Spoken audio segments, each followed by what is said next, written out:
Muy buen domingo, lunes o martes. Hola Leti Martínez, ¿cómo estás? Muy bien, ¿vos? Bien, aquí una vez más estamos en Está Pasando Ambientalismo Popular.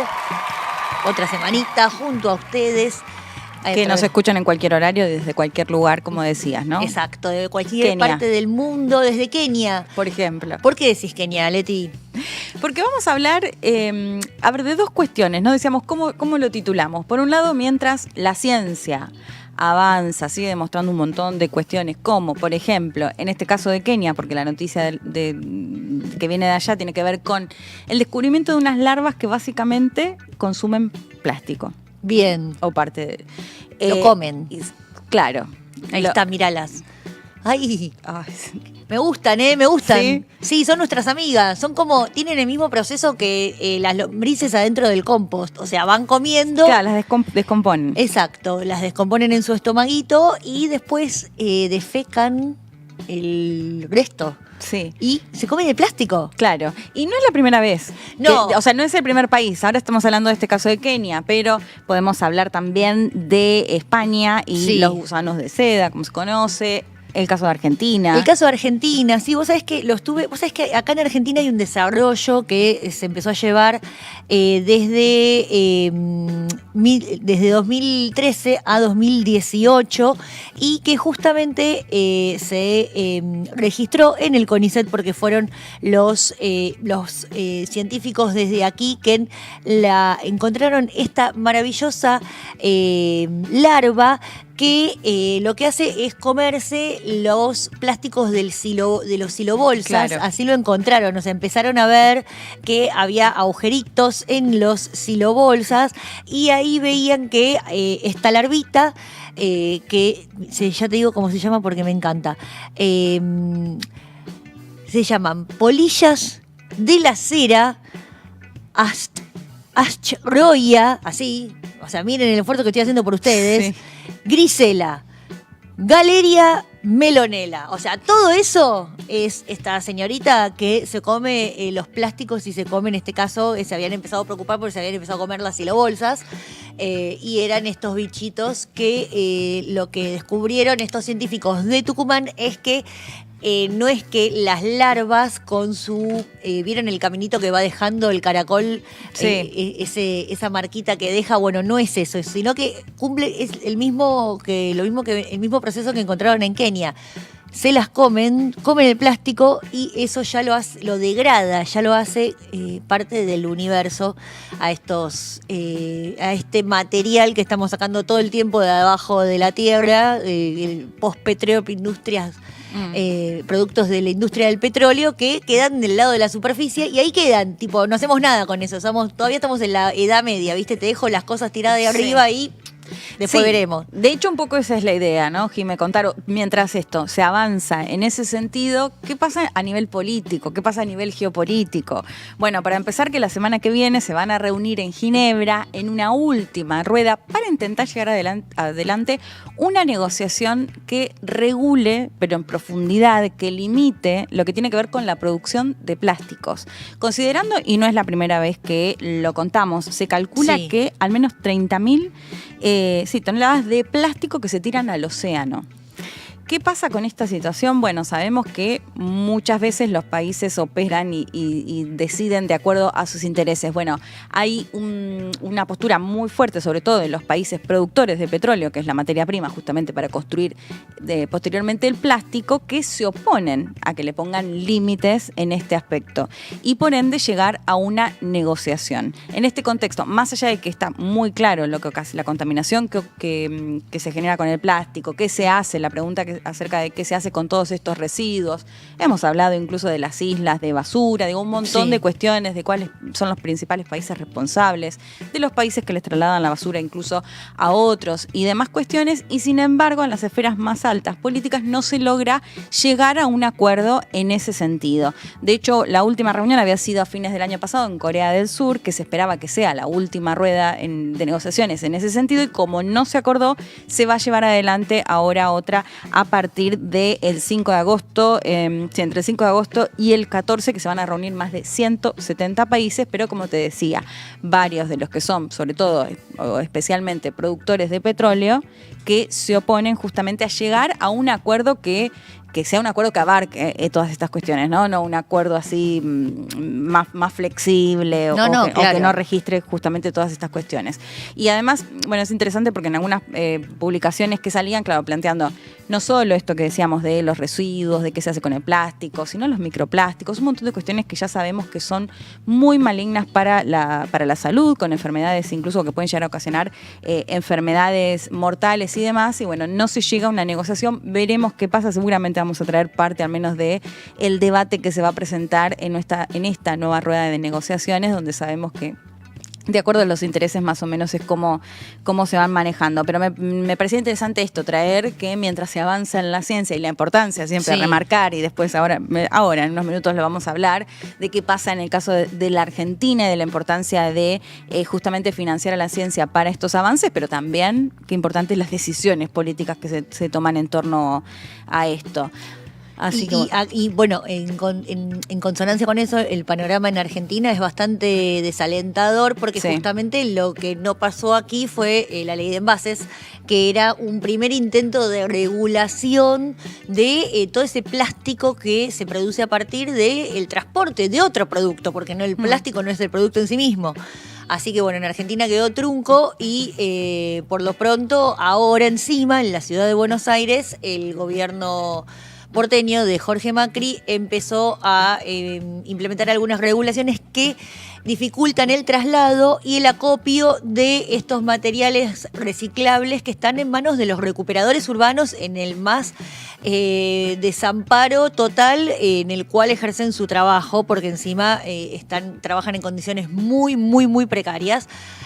Así que bueno, empeorando la situación, el panorama aquí en Argentina del manejo del plástico. Sí, totalmente. Y pensaba para cerrar, en este caso que hablábamos de las negociaciones en cuanto a los plásticos, y yo decía, bueno, sobre todo tienen que ver con decisiones de los estados de países que son productores o grandes productores de petróleo, pero bueno, por supuesto, ni hablar, y mencionabas el tema de la ley de envases y demás, de la influencia de las empresas, ¿no? Claramente. Sí, e incluso empresas transnacionales, operando muy, muy fuerte para que no se avance en ese sentido. Sí, aquí fue la Cámara Argentina Norteamericana de Comercio la que se encargó de hacer lobby con todos los senadores. No, en ese momento eran diputados y diputadas y no se llegó ni siquiera a tratar en el recinto. Así que veremos si algún día se puede recuperar ese trabajo legislativo. Sí, y para cerrar, Jimé, una cuestión, dije antes que cerraba, pero no cerré, voy a agregar algo más porque me parece que es una noticia linda para recordar que todo esto que se da, esta negociación, llega en un contexto bien interesante de un fallo bastante histórico, se puede decir, de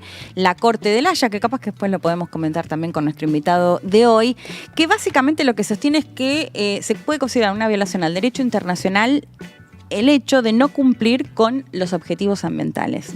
Hay que ver después bien en detalle qué implica eso o qué se sostiene con los objetivos y demás, pero bueno, esto es algo bien interesante porque lo planteaban, bueno, qué puede pasar, por ejemplo, con esta medida en este contexto de no cumplir, por ejemplo, en el caso de que se firmara o se llegara a algún acuerdo en lo que tiene que ver con los plásticos, después el proceso, digamos, en cada país. Pero bueno, ahora sí cierro, así ya damos paso a la segunda parte, podemos decir. Sí, así es. De qué está pasando ambientalismo popular. Y para eso, si te parece, le vamos dando la bienvenida, lo invitamos a que se sume a la mesa a Cristian Fernández. Él es el coordinador del área de legales de la Fundación Ambiente y Recursos Naturales de FARC, que siempre los tomamos como fuente y pasamos, bueno, varios de los informes y de la información que van publicando. Bueno, Cristian, primero bienvenido y muchas gracias por estar acá hoy. Muchas gracias a ustedes por la invitación. Un placer. A ver, ellos hicieron un informe que ahora nos va a contar un poco, pero me gustó el nombre, lo que la desregulación se llamó. Así que si te parece, con esto ya te doy pie para que nos cuentes un poco de qué se trata justamente este informe, este documento que publicaron recientemente. Perfecto. Bueno, esto básicamente es un breve análisis de las facultades delegadas, de lo que dejaron las facultades delegadas, ¿no? Lo titulamos Lo que la desregulación se llevó, en una especie de homenaje a Lo que el viento se llevó, esta película de Clark Gable de 1939. Y lo cierto es que lo que hacemos en ese breve análisis fundamentalmente es tomar lo que pasó desde la sanción de ley bases, que delegó facultades del Congreso en el presidente para justamente lo que establece la ley bases en base a la emergencia pública, energética, administrativa, es la posibilidad de que por un año, que venció el 8 de julio, que el presidente tomara determinadas decisiones para reorganizar la administración, fusionar organismos, disolver fondos fiduciarios, y lo que hicimos fue hacer un análisis en clave ambiental de qué es lo que dejaba, cuál era el balance, cuáles eran las consecuencias para lo que eran los fondos fiduciarios ambientales, lo que eran determinados organismos ambientales, cómo se veían impactados por el ejercicio de las facultades delegadas de parte del presidente. Y bueno, fundamentalmente empezamos a tomar nota de lo que fue, por ejemplo, la eliminación del FOBOSQUES el año pasado. Fue el primer decreto que eliminó un fondo fiduciario con contenido ambiental, como el FOBOSQUES, que es un fondo justamente para la preservación de los bosques nativos, un fondo contenido en la Ley de Presupuestos Mínimos de Bosques Nativos, con lo cual ahí detectamos una primera regresión ambiental. ¿Qué es una regresión ambiental? Es un retroceso, dar pasos hacia atrás en la protección ambiental. Lo cierto es que, bueno, luego de lo que fue esta eliminación del FOBOSQUES, se produjo este año la eliminación de otro fondo fiduciario también importante, entendemos, que es el Fondo de Manejo del Fuego. Ustedes saben, seguramente lo informan constantemente, que los incendios son una especie de pandemia, los vemos cada vez más seguido, los hemos visto en Corrientes, en Córdoba, en la Patagonia. Este verano fue tremendo cómo se incendió toda la Patagonia. Y lo que sucedió allí fue que se elimina este fondo fiduciario para el manejo del fuego, que es un fondo que estaba previsto en la Ley de Manejo del Fuego. Lo que hace el decreto que modifica, o que elimina, mejor dicho, este fondo, fundamentalmente es mantiene lo que son el ingreso por las primas de compañías aseguradoras. Eso lo mantiene, pero solamente para objetivos de prevención y combate de los incendios. La ley lo que establecía que el fondo iba a estar destinado a muchas otras cuestiones, como podían ser la creación de infraestructura para combatir los incendios, la contratación de personal, campañas de difusión para concientizar respecto del manejo de los incendios, con lo cual ahí también detectamos lo que es un retroceso, ¿no? Y además quedó bajo el área de seguridad y no bajo la Secretaría de Ambiente. Exactamente, tal cual. Eso era algo que, bueno, ya se había modificado, que el Sistema Nacional de Manejo del Fuego iba a estar a cargo de seguridad. Lo que hace este decreto, obviamente, consolida esa mirada, y lo que vos marcás tiene mucha pertinencia, porque en verdad no va a estar el área ambiental, en este caso la Subsecretaría de Ambiente, sino va a estar a cargo del Ministerio de Seguridad, que no tiene una competencia específica para este tema, ¿no? Lo que es el manejo del fuego, con lo cual es un punto. Y el manejo del agua también. Y manejo de agua también. Ahora, con la que se nos viene encima la privatización. Exacto, bueno, ahí hay algunas noticias de lo que podría ser la privatización de AISA, ¿no? Eso, de hecho, se estableció la posibilidad de que se privatice ya en la ley bases, y ahora se abrió el juego para eso. Pero en materia de agua, por ejemplo, respecto de lo que son las facultades delegadas de la regulación que ya aconteció, ahí lo que sucedió fue que el Instituto Nacional del Agua, que es un organismo descentralizado, pasó a formar parte de una unidad organizativa dentro de una secretaría, con lo cual ahí pierde autonomía. No sabemos qué va a suceder con determinadas competencias específicas que tenía el Instituto del Agua. También pasa lo mismo. ¿Como por ejemplo cuáles? Y como por ejemplo tenía un observatorio hidrológico nacional, tenía también un laboratorio en este mismo sentido, tenía un sistema de alertas para la Cuenca del Plata. No sabemos qué va a suceder con todo eso, hay mucha incertidumbre, hay muchas dudas, porque lo cierto es que esta desregulación pasa a la motosierra, pero no se aclara cuáles van a ser los resortes que van a estar activos en caso de que sucedan, por ejemplo, estas emergencias hídricas, ¿no? Claro, porque fue, el mismo procedimiento, digamos, ¿no? En este caso con lo ambiental, digo esto, bueno, los comedores, no sé, hay gente que se queda con guita, listo, cerramos los comedores. Digo, no es que hay otra oferta de decir, bueno, esto no funciona, suponiendo que es el argumento, ¿no? que dan. Digo, que hay otra opción, no hay nada. Exacto, tal cual. Nosotros lo que marcamos es justamente eso de la Fundación, no la falta de análisis de alternativas, porque frente a lo que puede ser un desmanejo o mal manejo de fondos fiduciarios que podría existir, bueno, existen alternativas. Bueno, controlémoslo, veamos que las cosas se hagan bien. Lo mismo con organismos que pueden funcionar mejor o peor, pero la solución quizás no es derribar esos organismos, sino al revés, fortalecerlos, fortalecer las capacidades de quienes trabajan allí, con lo cual ahí detectamos sí que evidentemente la solución fue por la desregulación, pero nos parece que en materia ambiental eso no debería ser así, porque también hay un principio muy importante que establece la Ley General del Ambiente, que es el principio de integración, que dice que en todas las políticas tiene que estar contemplada la variable ambiental. Y lo cierto es que aquí vemos que es la última de las opciones, la última de las prioridades, la variable ambiental, y lo mismo respecto de este principio que mencionaba, el principio de no regresión, que es este principio que establece el Acuerdo de Escazú, que nos habla de no dar pasos hacia atrás. Yo aquí les traje un libro que es Coordenadas para una democracia ambiental en Argentina, que lo vamos a estar presentando en la Facultad de Derecho el 6 de agosto de 17 a 19 horas en el Aula 1 de Extensión Universitaria, y justamente el primer capítulo de este libro, lo que tiene, muchas gracias ahí por la publicidad, lo vamos a dejar ahí. Lo que tiene este libro en su primer capítulo es un informe de la Universidad Nacional Litoral, del proyecto Meulén, a cargo de Valeria Berros, están también Dabel Franco, Marianela Galancino y Gastón Medici Colombo, que justamente hacen esto que venimos conversando un poco, ¿no? ¿Cuáles han sido las regresiones en materia ambiental? Súper interesante porque es un informe muy metódico que ha venido siguiendo día a día el boletín oficial y va marcando cuáles han sido los retrocesos en materia ambiental. También hay otros capítulos vinculados al acceso a la justicia ambiental, a la participación y también a los defensores ambientales. Un muy buen artículo de la UBA y del CELS. Sí, muy interesante justamente porque uno de los problemas que hay es la criminalización de la militancia ambiental, incluso el avance con la nueva legislación nacida de la pluma del Ministerio de Seguridad, que criminaliza específicamente las actividades en pos del ambiente. O sea, casi que lo señala directamente. Totalmente, y el artículo 9 del Acuerdo de Escazú, este tratado regional aprobado por nuestro país en 2020, que entró en vigor en 2021, justamente lo que hace es garantizar un entorno y propicio para que ejerzan sus derechos los defensores de derechos humanos en asuntos ambientales, ¿no? Sí. Que bueno, ustedes justo antes hablaban de todo el tema de plásticos, de residuos y demás. Los recicladores, por ejemplo, también son defensores del ambiente, claro, y también han visto cercenadas sus tareas, ¿no? Y lo mismo lo que vos comentabas, ¿no, Jimena? De quienes están en el territorio poniéndole el cuerpo y resistiendo determinados proyectos, como puede ser Vaca Muerta del Sur o el buque licuefactor de GNL en San Antonio Este. Vemos que tiene consecuencias esas luchas, que sí, que se armó un comando de seguridad productiva, que se restringen derechos cuando en realidad deberían ser protegidos y garantizados. Y con respecto al sector minero también, ¿no? Y como un trabajo...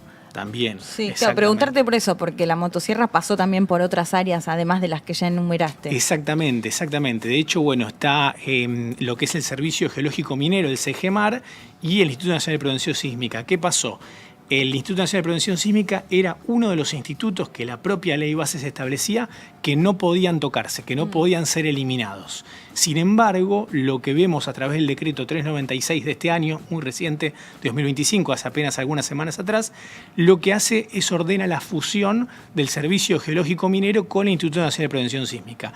El Instituto Nacional de Prevención Sísmica, para ser concreto, fundamentalmente es el que mapea los sismos.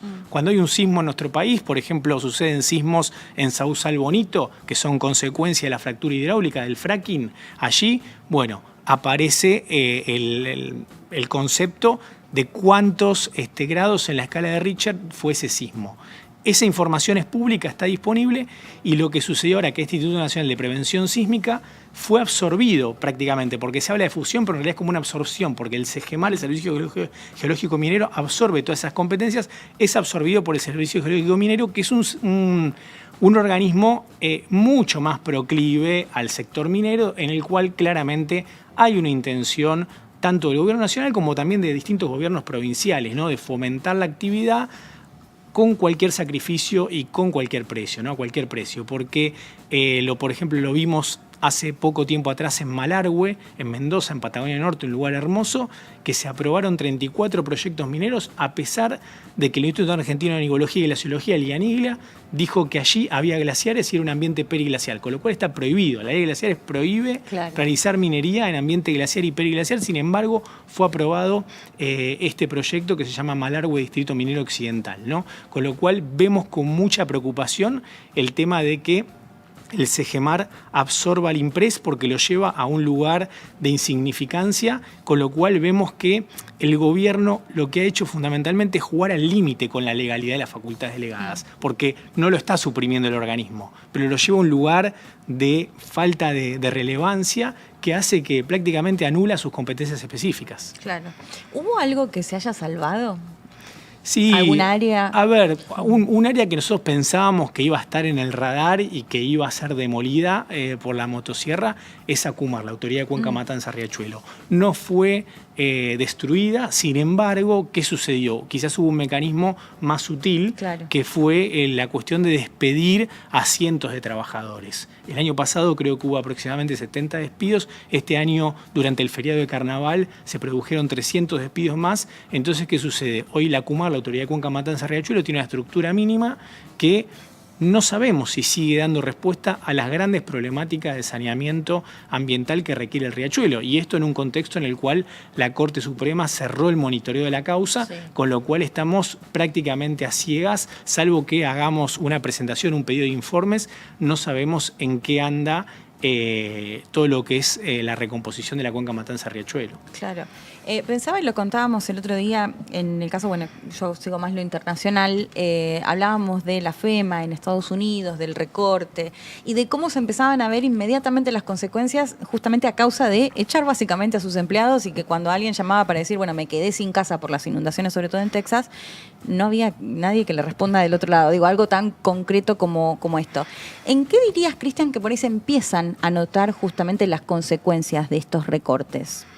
Bueno, yo creo que se empieza a notar en el día a día, ¿no? En el día a día, en el trabajo cotidiano, no solo de los organismos, sino también de las respuestas que se requieren desde la sociedad civil, desde los territorios, ¿no? Porque si vemos que estos organismos que deberían garantizar derechos, que deberían garantizar fondos, aquí el tema central creo que es una discusión que quizás yo desde mi rol de abogado no podré dar, pero me parece súper interesante y en FAR lo abordamos a través de nuestro equipo de investigación en todo lo que tiene que ver con lo que es el monitoreo del presupuesto, ¿no?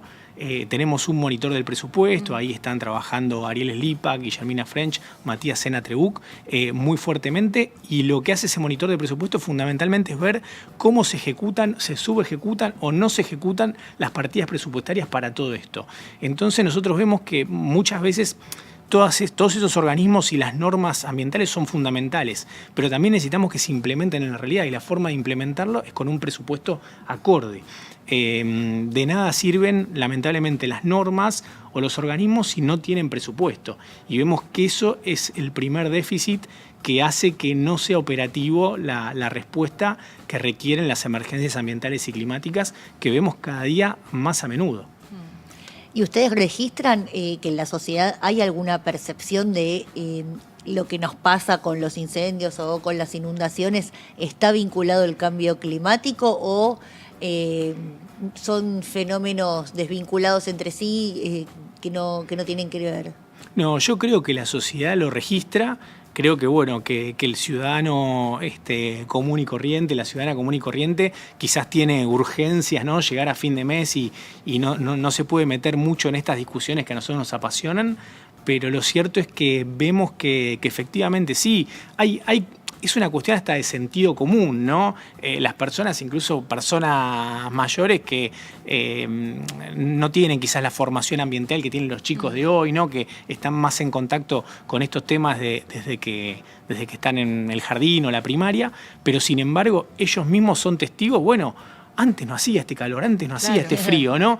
Y nos pueden dar testimonio de estas situaciones, del tema de los incendios. Sí, en el verano era una temporada de incendio en la Patagonia, pero no lo que pasó el último verano. No, claro. Entonces, creo que esas cuestiones, más allá de comprender aspectos científicos o aspectos ambientales muy concretos, creo que forman parte de una conciencia colectiva que vemos que hoy, por ejemplo, no está presente en las autoridades. Vos mencionabas el caso de FEMA en Estados Unidos con Trump. Lo mismo pasa con Milei aquí, que también dice que el cambio climático no existe. Sí. Vos estabas conversando antes del Tratado de Plásticos. Bueno, ojalá que avance, pero vemos que ha sucedido en el mundo que ha habido un cambio y que hay muchos líderes mundiales que no creen en la cuestión ambiental, que no creen en la cuestión climática, y eso realmente es muy preocupante porque estamos yendo a un lugar muy peligroso. Estamos enfrentando la sexta extinción masiva, estamos enfrentando una crisis climática tremenda, y si no se toman decisiones políticas va a ser muy difícil luego ponernos a combatir esto. Un poco en la línea de lo que planteaba Jime, pero te escuchaba esto que decías, bueno, por ahí la mayoría de la sociedad está pensando en cómo llegar a fin de mes. Pero digo, también muchas veces son quienes ya sufren las consecuencias. Totalmente. Lo hemos contado, bueno, en Argentina y en todo el mundo. Digo, si de pronto tenés sequía, no podés producir, no podés vender, bueno, inundaciones, digo, un montón de cuestiones que las empiezan a sentir, y de hecho justamente por ahí quienes están en situaciones más precarias, aún más, ¿no? Claramente. ¿Cómo crees que impacta, digo, cuando muchas veces se decía, bueno, a Milei lo apoyaron porque sí consideraban que se había un desfinanciamiento o cuestiones que podían coincidir? ¿Crees que eso pasa con lo ambiental? Digo, más allá de no seguir el día a día de lo que pasa con la ciencia, sino el hecho de si crees que impacta esto de negar directamente el cambio climático, como abiertamente lo ha hecho Milei, bueno, Trump y varios más en el mundo. Yo creo que sí, que tiene un impacto eso, y que, como vos bien mencionabas, ¿no? Quienes más, todos sufrimos la contaminación, todos sufrimos esta crisis climática, pero quienes más lo sufren son las personas más vulnerables. Entonces, creo que, por ejemplo, las personas que habitan a la vera del riachuelo, que no se les brindan soluciones habitacionales, que ven que la causa judicial que llevaba la Corte en el monitoreo de la ejecución de sentencias se cerró, que con eso se cerraron cientos de expedientes que monitoreaban el estado del agua, las viviendas para ellos mismos, obras de infraestructura fundamentales. Bueno, todo eso me parece que agudiza las problemáticas que ya existen, y la gente en un momento va a decir, bueno, pero ¿quién me brinda esta solución? Entonces, si tenemos un Estado ausente, bueno, claramente es un gran problema, porque la sociedad civil puede ocupar algunas cuestiones, solucionar algunas cuestiones de datos, ¿no? Como tratamos de manejar de la Fundación y demás, pero las políticas públicas las tiene que tomar el Estado. Si el Estado retrocede, estamos frente a un gran problema. Entonces, creo que ahí la gente, la población, va a percibir justamente que cómo esta crisis climática, esta crisis de contaminación, de pérdida de especies, los impacta, y también va a exigir una sensibilidad distinta de parte de los gobernantes. Porque de pronto esto lo digo más a modo de reflexión, ¿no? Pero pienso, por ejemplo, cuando Trump habla, bueno, abiertamente, ¿no? De ir más a los combustibles fósiles y demás, y negar el cambio climático, que esta es mi reflexión o mi modo de verlo, que no creo que realmente no lo crea, sino que claramente está el interés de, o esta idea de decir, bueno, pero si hay que cumplir con todas las pautas ambientales, al final los empresarios tienen que gastar más plata. Digo, me parece que ese es el interés, pero digo, ahora, ¿qué pasa más a nivel de la sociedad? Digo, que los empresarios lo apoyan por una conveniencia económica, y está muy claro, y los intereses políticos también van de ese lado, pero ¿cómo haces para que tus seguidores, digamos, crean esto, ¿no? Me parece que ahí queda bastante claro, y más si lo están sufriendo en carne propia. Sí, también me parece grave que todavía no identifiquemos nuestro vivir, nuestro buen o mal vivir con un derecho, ¿no? Tenemos derecho al ambiente. Sí. Es como demasiado abstracto. Bueno, acá lo estamos tratando de hacer lo más concreto posible todas las emisiones. Sí. ¿Tuviste la oportunidad de ver la decisión de la Corte de la CID? Sí, desde la Fundación estuvimos siguiendo tanto la de la Corte Interamericana de Derechos Humanos como de la Corte Internacional de Justicia de la Haya. Sí. Las dos decisiones que fueron... Es histórico, ¿o no? Histórica, las dos decisiones muy cerquita en el tiempo, una el 3 de julio, la otra 20 días después, el 23 de julio. Las dos son muy buenas, a mi criterio. Tiene mucha más tela para cortar la de la Corte Interamericana de Derechos Humanos, porque ahí aparecen, bueno, muchísimos conceptos interesantes, como el derecho a la ciencia, a la mejor ciencia disponible, que es un concepto que también toma la Corte Internacional de Justicia en su opinión consultiva reciente. Aparece el paradigma de los derechos de la naturaleza en la Corte Interamericana, donde dice, bueno, hay que estar en armonía con la naturaleza y hay que ver de proteger a los ríos y a los ecosistemas por su valor en sí mismo. También aparece, bueno, toda la idea de la protección, de cómo la protección de los defensores, del acceso a la información, del acceso a la justicia, protege también justamente al ambiente. Y en la opinión consultiva más reciente, la de la Corte Internacional de Justicia, bueno, Este mismo concepto de la mejor ciencia disponible dice que hay que seguir los informes del IPCC, ¿no es cierto? Con lo cual ahí está dándole un espaldarazo al IPCC en un momento de negacionismo climático de muchos líderes políticos, lo con lo cual plantean, está buenísimo eso. También... ¿Y puede tener alguna consecuencia? Digo, el no cumplir, en este caso, por ejemplo, la Argentina, no cumplir con los objetivos ambientales.